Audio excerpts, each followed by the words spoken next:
মহারাজ, মহারাজ, ওই নবাব বাহাদুরের দূত এসেছেন, আপনার সঙ্গে দেখা করতে চায়।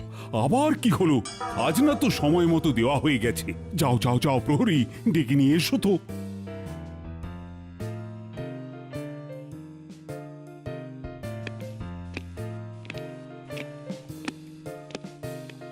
প্রণাম মহারাজ। বলো বলো, কি সমাচার এনেছো? জাহাপনার নতুন ইচ্ছে হয়েছে। নবাব বাহাদুরের ইচ্ছে? শুধু ইচ্ছে নয়, নতুন ইচ্ছে। কি ইচ্ছে? তার রাজ্যে কে জ্ঞানী সেটা উনি জানতে চান। তাই আপনাদের এখান থেকে প্রকৃত জ্ঞানী ব্যক্তিকে নবাবের কাছে গিয়ে জ্ঞানের পরীক্ষা দিয়ে প্রমাণ করতে হবে যে সে জ্ঞানী। আগামী রবিবার